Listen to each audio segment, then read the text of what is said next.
രാധമ്മ ഇങ്ങനെ പേടിച്ച എങ്ങനെയാ? രാജുവിനൊന്നും സംഭവിക്കില്ല. പിന്നെ ശ്രീക്ക് ഇതല്ലെങ്കിൽ വേറൊരു ചെക്കനെ കിട്ടില്ലേ? കരയാതെ രാധമ്മ.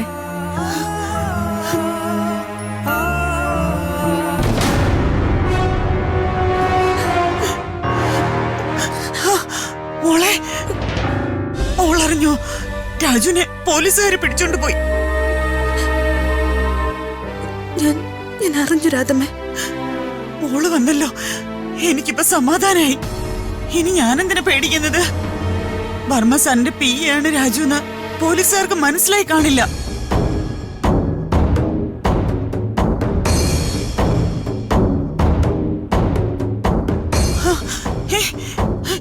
വേണുട്ടാ, രാജു എവിടെ?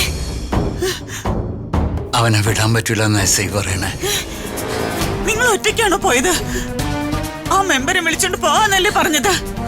മെമ്പറൊക്കെ ഉണ്ടായിരുന്നു, പക്ഷെ അവര് ഞങ്ങള് പറയുന്നത് കേൾക്കാൻ പോലും സമ്മതിച്ചില്ല. എന്താ ഹൃതിക മാഡം, ഇത്രയും നാളും കൂടെ നിന്നിട്ട് പ്രതാപൻ സാർ ഇത്രയും നേരമായിട്ടും രാജുവിന് വേണ്ടി ഒരു ഫോൺ കോൾ പോലും ചെയ്യാത്തത്?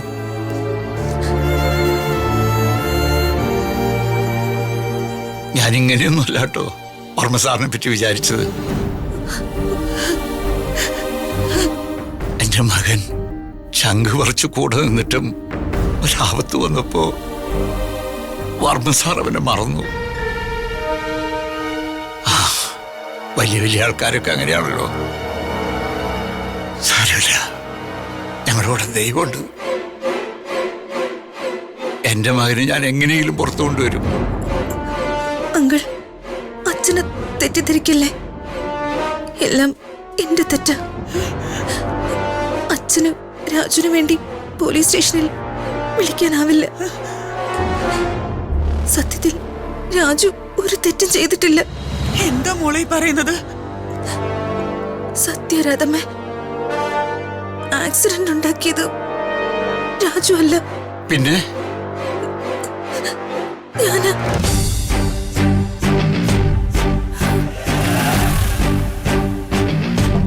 ഞാൻ കാർ ഓടിച്ചപ്പോഴാ ആക്സിഡന്റ് ഉണ്ടായത്. എനിക്ക് വേണ്ടിട്ടാ രാജു പോലീസിന് പിടികൊടുത്തത്.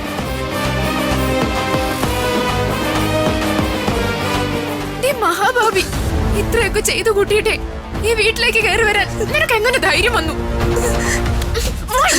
രമ്യ, അരുത്. എന്റെ മകൻ ചെയ്തതാ ശരി. ഇത്രയും നേരം അവനെ ഓർത്ത് എന്റെ നെഞ്ചു നീറുകയായിരുന്നു. ഇപ്പൊ എനിക്ക് സമാധാനായി. എന്റെ മകനെ ഓർത്ത് എനിക്ക് അഭിമാനമുണ്ട്. അവനാണ് ശരി. ഹൃതിക മാർച്ചിനൊന്നും പറയണ്ട. അങ്കിളൊന്ന് വെറുതെ ഇരിക്കും. ഞാനിത് ഇവിടെ കൊണ്ടൊന്നും തീർക്കാൻ ഉദ്ദേശിക്കുന്നില്ല. അങ്ങനെ കണ്ട മന്ത്രിയുടെ മകൾക്ക് വേണ്ടി എന്റെ രാജു ജയിലിൽ കിടക്കാൻ ഞാൻ സമ്മതിക്കില്ല. ഞാൻ സ്റ്റേഷനിലേക്ക് പോവുക. നടന്ന കാര്യങ്ങൾ ഞാൻ അവിടെ അറിയിക്കും. ഞാനും അത് പറയാൻ വേണ്ടിയാ ഇവിടേക്ക് വന്നത്. ഞാൻ ചെയ്ത തെറ്റിന്റെ ശിക്ഷ രാജു അനുഭവിക്കുന്നത് ശരിയല്ല. എനിക്ക് രാജുവിനെ പോലീസ് സ്റ്റേഷനിൽ നിന്നും പുറത്തിറക്കണം. രാജുവിന്റെ പേരിൽ FIR എഴുതുന്നതിന് മുൻപ് രാജുവിനെ ഈ പ്രശ്നത്തിൽ നിന്നും രക്ഷപ്പെടുത്തണം. അതിനുവേണ്ടി ഞാനാണ് ആക്സിഡന്റ് ഉണ്ടാക്കിയതെന്ന് പറയാൻ പോലും ഞാൻ തയ്യാറാ. സത്യമാണോ നീ പറയുന്നേ? അതെ. എങ്കി ഞാനും നിന്റെ കൂടെ വരാം. ഞാനും വരാം മോളെ. വേണ്ടെങ്കിലേ, ഇത് ഞാൻ നോക്കിക്കോളാം. മോളെ, ഹൃതിക മോളെ കൊണ്ട് താനാണ് ആക്സിഡന്റ് ഉണ്ടാക്കിയതെന്ന് പോലീസ് സ്റ്റേഷനിൽ പറയിപ്പിച്ച അത് ചിലപ്പോ രാജുവിന്. ഇല്ലമ്മേ, ഞാൻ തീരുമാനം എടുത്തിട്ടാ വന്നിരിക്കുന്നത്.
അച്ഛനെ ഇതിൽ ഇടപെടുത്താത്ത സ്ഥിതിക്ക് ഞാനായിട്ട് തന്നെ രാജുവിനെ പുറത്തിറക്കാനുള്ള നീക്കങ്ങൾ നടത്താൻ പോവാ.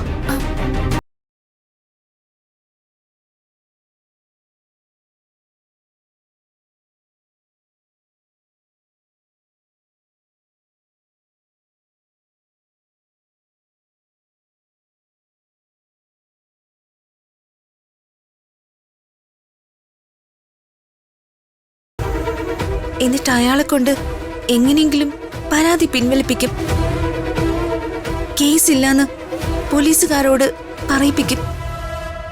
അയാളങ്ങനെ കേസ് പിൻവലിച്ച രാജു രക്ഷപ്പെടില്ലേ? കേസില്ലെങ്കിൽ രാജുവിനെ സ്റ്റേഷനിൽ പിടിച്ചു വെക്കാൻ പോലീസുകാർക്ക് സാധിക്കില്ലല്ലോ. കൊള്ളാം, അതെ, നല്ലൊരു ബുദ്ധിയാ. പക്ഷേ അതിനു മുൻപ് സ്റ്റേഷനിൽ ചെന്ന് SIയോടൊന്ന് സംസാരിക്കണം. അപകടത്തിൽപ്പെട്ട ആൾക്ക് നേരായ വഴിക്ക് നഷ്ടപരിഹാരം കൊടുത്ത് കേസ് കോംപ്രമൈസ് ചെയ്യിക്കാൻ പറ്റുമെന്നൊന്ന് ചോദിക്കണം. SI അത്തരം ഒരു കോംപ്രമൈസിന് മുൻകൈ എടുക്കൂ? അത് സംസാരിച്ചില്ലല്ലേ അറിയൂ. ഞാനേതായാലും SIയെ കാണാൻ പോവാ. ഋതു ഋതു എന്തായാലും തനിച്ച് സ്റ്റേഷനിൽ പോണ്ട, ഞാനും കൂടി വരാം. അവിടെ നമ്മുടെ മഞ്ജു ചേച്ചി ഉണ്ടല്ലോ, ചിലപ്പോ മഞ്ജു ചേച്ചിക്ക് നമ്മൾ സഹായിക്കാൻ പറ്റും. ആ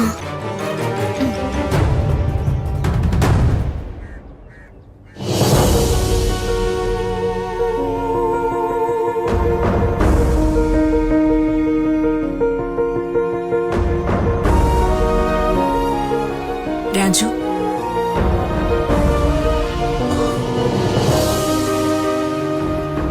ചേച്ചി ഭക്ഷണം കൊണ്ടുവന്നിട്ടുണ്ട്, കഴിക്ക്. ഏയ് വേണ്ട ചേച്ചി. അതെന്താ, നിരാഹാരോ? ഏയ് നിരാഹാരമൊന്നുമല്ല, എനിക്ക് വിശപ്പില്ല. ആരെങ്കിലും വിളിക്ക് രാജു. വേണ്ട ചേച്ചി. രാജു, നീ വർമ്മ സാറിനെ ഫോൺ ചെയ്. വർമ്മ സാർ SP സാറിനെ ഒന്ന് വിളിച്ചു പറഞ്ഞാൽ അവിടെ തീരും നിന്റെ കേസൊക്കെ. രാജു, എന്താ ചേച്ചി? നീ സത്യം പറയ്. എന്ത് സത്യം? എന്താ ഉണ്ടായെന്ന് പറ രാജു. അതല്ലേ ഞാൻ പറഞ്ഞത്. നീ പറഞ്ഞത് കള്ളോ രാജു? നിന്റെ മുഖം കണ്ട എനിക്കതറിയാം. എത്ര കാലമായി കാണുന്നതാ നിന്നെ ഞാൻ. നീ അത്ര അശ്രദ്ധമായിട്ട് വണ്ടി ഓടിക്കില്ലെന്ന് എനിക്കറിയാം. വളരെ വേണ്ടപ്പെട്ട ആരെയോ നിനക്ക് രക്ഷിക്കാനുണ്ടെന്ന് മനസ്സിലായി. ചേച്ചി കാണിക്കുന്ന ഈ കരുണയ്ക്ക് എനിക്ക് നന്ദിയുണ്ട്. ഭക്ഷണമായിട്ട് വന്നപ്പോ ഞാൻ എൻ്റെ അമ്മയാ ഓർമ്മിച്ചത്. എപ്പോഴെങ്കിലും നീ നിന്റെ കുടുംബത്തെ ഓർത്തല്ലോ. നീ ഈ ലോകപ്പിൽ കിടക്കുമ്പോ പുറത്ത് എന്താ നടക്കുന്നതെന്ന് അറിയുന്നുണ്ടോ? എന്താ ചേച്ചി? ലോകപ്പിൽ കിടക്കുമ്പോ ആ സങ്കടവും കൂടി നിനക്ക് തരണ്ടെന്ന് കരുതിയാ പറയാത്തത്.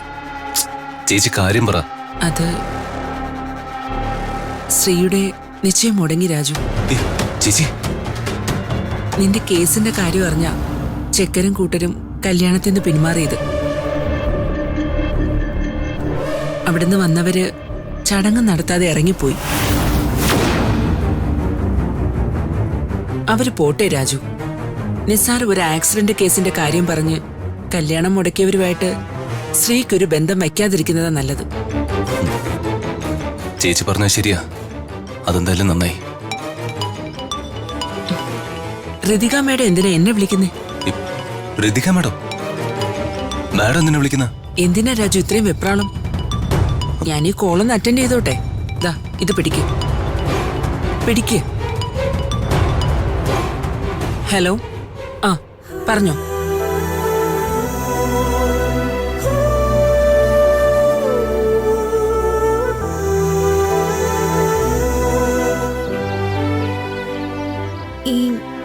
ഈ മഞ്ജു ചേച്ചിയെ വിശ്വസിക്കാലോ അല്ലേ?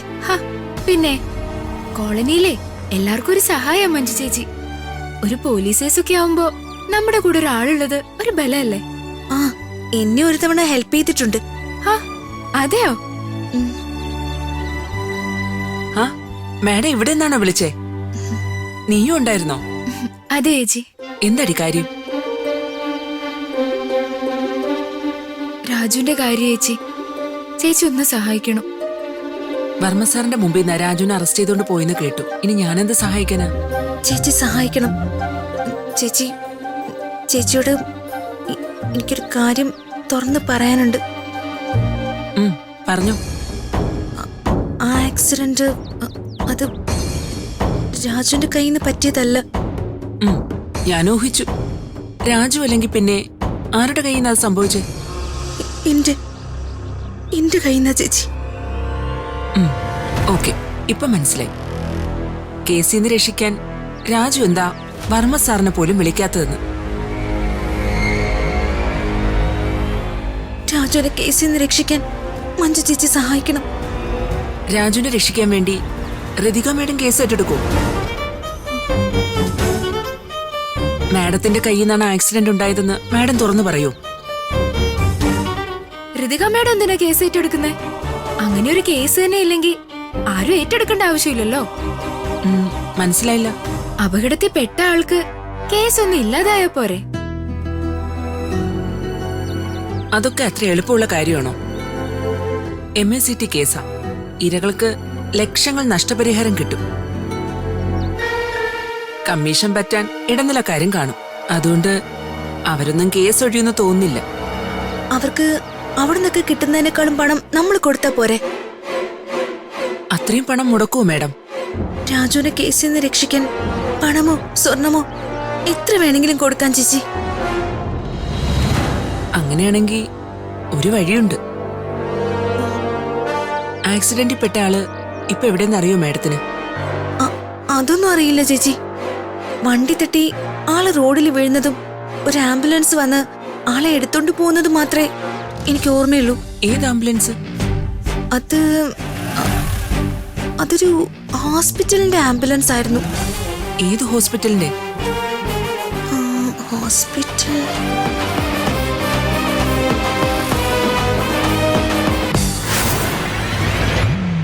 നമുക്ക് അവിടെ അന്വേഷിച്ചു നോക്കാം. ആക്സിഡന്റ് കേസിൽ ഒരാൾ അഡ്മിറ്റ് ആയിട്ടുണ്ടെങ്കിൽ ഇവിടെ നിന്ന് കൃത്യമായിട്ട് അറിയാൻ പറ്റും.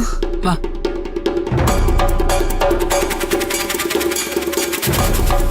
ഏതാണ്ട് 1 മണിക്കൂറിന് മുമ്പ് ആക്സിഡന്റിൽ പെട്ട ആരെങ്കിലും ഇവിടെ കൊണ്ടുവന്ന് അഡ്മിറ്റ് ആക്കിയിട്ടുണ്ടോ? ആക്സിഡന്റ് ആയിട്ടോ? ആ, ഞാനൊന്ന് നോക്കട്ടെ. സ്റ്റേഡിയം ജംഗ്ഷൻ അടുത്ത് വെച്ച് നടന്ന ആക്സിഡന്റ്. അപകടത്തിൽപ്പെട്ട ആൾക്ക് ഏതാണ്ട് 45-50 വയസ്സ് പ്രായം കാണും. ആക്സിഡന്റ് നടന്നിട്ട് എത്ര മണിക്കൂറായി?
മേഡമല്ലേ നമുക്കൊപ്പം ഉള്ളത്.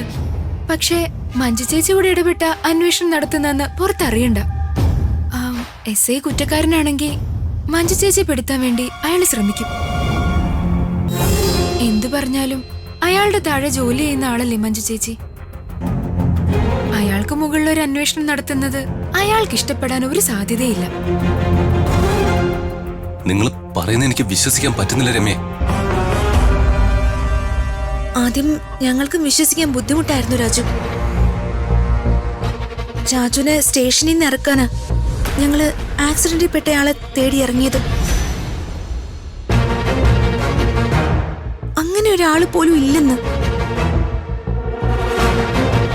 ആ SI എന്തിന്റെ പേരില് രാജുവിനെ പിടിച്ച് ലോക്കപ്പിലിട്ടത്? മറുപടി അയാൾ പറയണം. അയാളെ കൊണ്ട് നമ്മൾ മറുപടി പറയിപ്പിക്കും.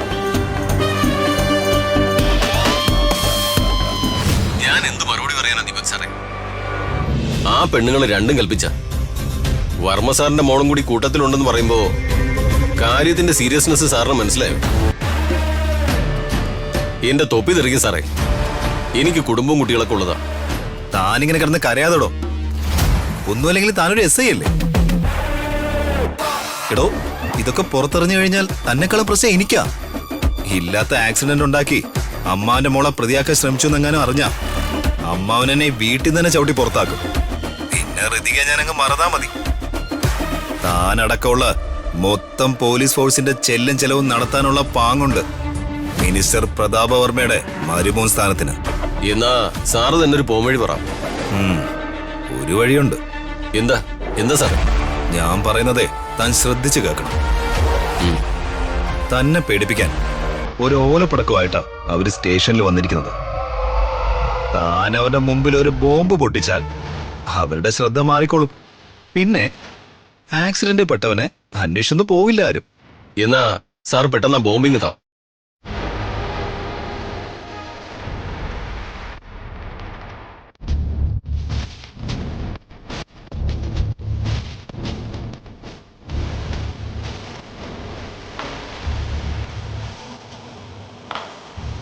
ആ ശരി സാർ. എന്നാലും മാഡം ഇങ്ങോട്ടൊന്നും വരേണ്ട കാര്യം ഉണ്ടായിരുന്നില്ല. രാജുവിന് വേണ്ടിയല്ലേ, എനിക്ക് വേണ്ടിയല്ലേ രാജു ഇതൊക്കെ. മാഡം, രമ്യ, ഋതുമയുടെ എല്ലാം പറഞ്ഞു രാജു. എനിക്കും മഞ്ജു ചേച്ചിക്കും മാത്രമല്ല, രാജുവിന്റെ വീട്ടുകാർക്കും ഇപ്പൊ ഇതൊക്കെ അറിയാം.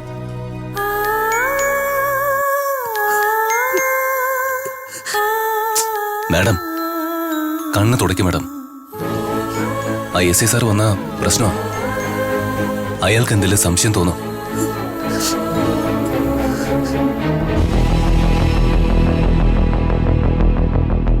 എന്താ ഇവിടെ കുറെ നേരം ആയല്ലോ. സാറിന് ആളെ മനസ്സിലായില്ലേ? വർമ്മ സാറിന്റെ മോളാ. ആ എനിക്ക് മനസ്സിലായി. ആരുടെ മോളാണെങ്കിലും പോലീസ് സ്റ്റേഷനിൽ ചില ചിട്ടവട്ടങ്ങളൊക്കെ ഉണ്ട്.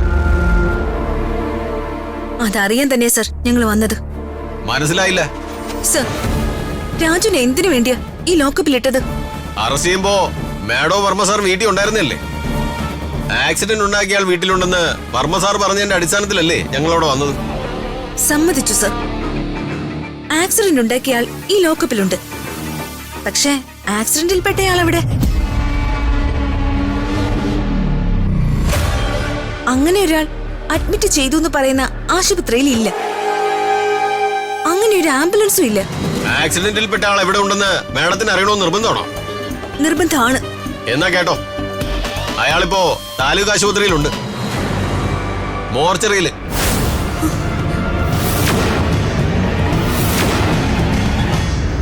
മനസ്സിലായില്ലേ? ആക്സിഡന്റിൽപ്പെട്ട ആള് മരിച്ചുപോയെന്ന്.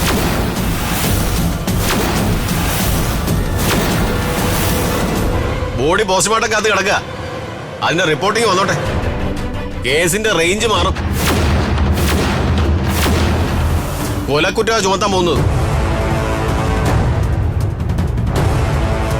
ആക്സിഡന്റ് ഉണ്ടാക്കിയത് ആരായാലും.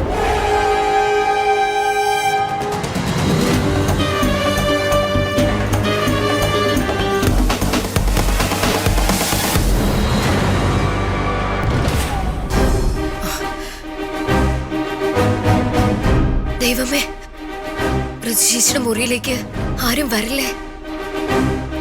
ഋതുചേച്ചി പോലീസിന്റെ പിടിയിലാവാതെ തന്നെ രാജുചേട്ടനെ രക്ഷിക്കാൻ ചേച്ചിക്കാവണേ.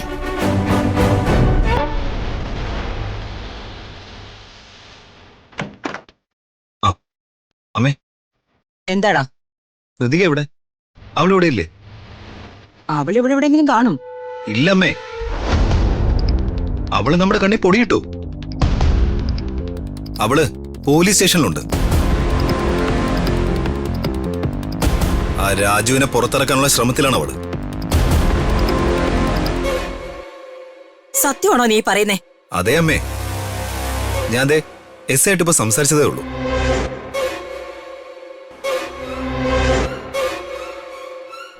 അത് നല്ലതിനല്ലേ മോനെ? അവളെ പോലീസ് സ്റ്റേഷനിൽ തന്നെ നിൽക്കട്ടെ. നമുക്ക് അവൾ ഇവിടെ ഇല്ലെന്ന് പ്രതാപനെ അറിയിക്കാം. ഹ, അവളോടുള്ള അവന്റെ ദേഷ്യം ഇരട്ടിയായിക്കോളും. ആ അത് കൊള്ളാം. Good idea. നീ വാ.